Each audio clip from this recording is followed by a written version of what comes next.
வணக்கம், நான் டாக்டர் தாரணி, நுரையீரல் சிறப்பு மருத்துவர், பிஎஸ்ஜி ஹாஸ்பிட்டல்ஸ். இன்னைக்கு நம்ம நியூமோனியா அப்படின்னா என்னங்கிறது பார்க்கலாம். இது நம்ம நுரையீரலில் வர ஒரு தொற்று நோய்.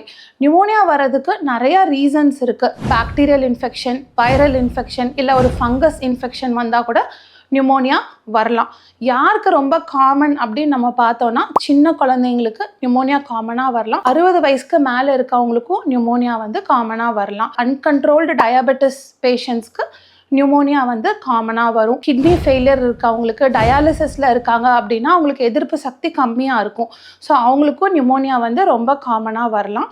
லிவர் ஃபெயிலியர் இருக்கவங்களுக்கு, கேன்சர் பேஷண்ட்ஸ், கீமோதெரப்பி எடுத்துகிட்டு இருக்கவங்களுக்கும் எதிர்ப்பு சக்தி கம்மியாக இருக்கிறனால நியூமோனியா வரதுக்கான சான்சஸ் அதிகம். நியூரோ ப்ராப்ளம்ஸ், எக்ஸாம்பிள் ஸ்ட்ரோக், அந்த மாதிரி ப்ராப்ளம்ஸ் இருக்கிறவங்களுக்கு தண்ணி குடிக்கும்போது இல்லை ஃபுட் சாப்பிடும்போது பொறை ஏறலாம். ஸோ பொறை ஏறலனால அந்த ஃபுட் பார்ட்டிகிள்ஸ் இல்லை தண்ணி, வாட்டர் லங்ஸில் போகிறனாலையும் நியூமோனியா வரதுக்கான சான்சஸ் இருக்குது.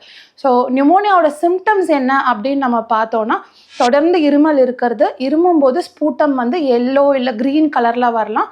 சம்டைம்ஸ் பிளட் ஸ்டெயின்டாக கூட வரதுக்கான சான்சஸ் இருக்குது. ஃபீவர் தொடர்ந்து இருந்துகிட்டே இருக்கும், மூச்சு வாங்குற மாதிரி சிம்டம்ஸும் இருக்கும். ஏர்லியர் ஸ்டேஜஸில் நம்ம டயக்னோஸ் பண்ணிட்டோம் அப்படின்னா நல்ல ரிசல்ட்ஸ் கிடைக்கும்.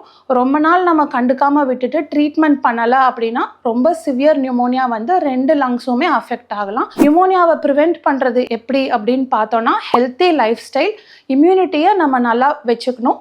வைரல் நியூமோனியாஸை ப்ரிவெண்ட் பண்ணுறதுக்கு இன்ஃப்ளூயன்ஸா வேக்சினேஷன்ஸ் அவைலபிளாக இருக்குது. எவ்ரி இயர் வேக்சினேஷன் பண்ணுறனால நியூமோனியாவோட இன்சிடென்ஸையும் சிவியாரிட்டியும் நம்ம கம்மி பண்ணலாம். தேங்க்யூ.